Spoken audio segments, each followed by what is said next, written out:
A typical day in Isawiya. As the police patrol reaches the main square, children and teenagers gather around it. All are now waiting to see what happens next. A single rock thrown or a hasty move from either side could cause a clash.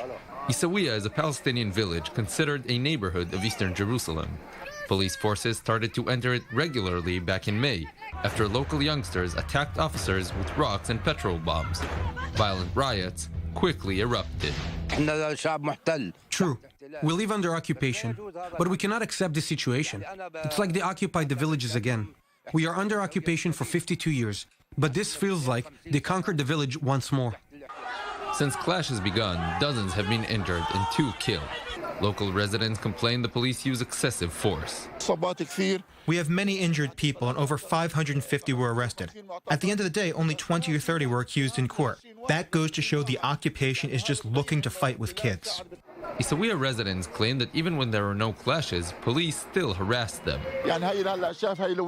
You can see the kids are happy now. As soon as the police arrive, it'll stop here and provoke the kids to throw rocks at them. Sometimes older people approach the cops and ask them why they're here and ask them to go away.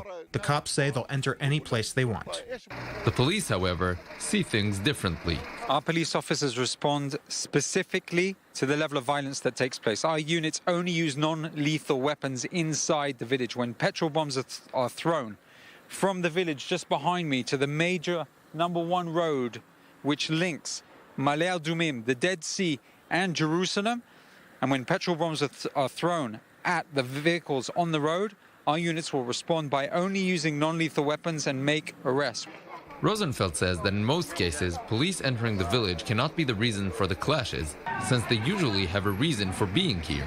Unfortunately, Isawiya and the residents of Isawiya, and I'm talking about a small percentage, have been involved in throwing petrol bombs and involved in potential terrorist attacks. That is something that is unacceptable inside Jerusalem. That's unacceptable that the university and the hospital just 50 meters away from where we are is under threat.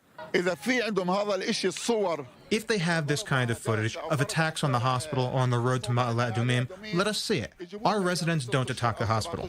They throw rocks at the police cameras inside it. Negotiations between authorities and the village's leadership managed to reach an agreement on the police deployment near the local school. But it didn't last long. Police say rocks were thrown from within the schoolyard. Students and parents argue the police weren't supposed to arrive in the area. Bad blood between police and Arab population in Jerusalem is ongoing for years, but it didn't start with violent clashes. Arab residents in East Jerusalem complain about lack of municipal service, such as streetlights and kindergartens.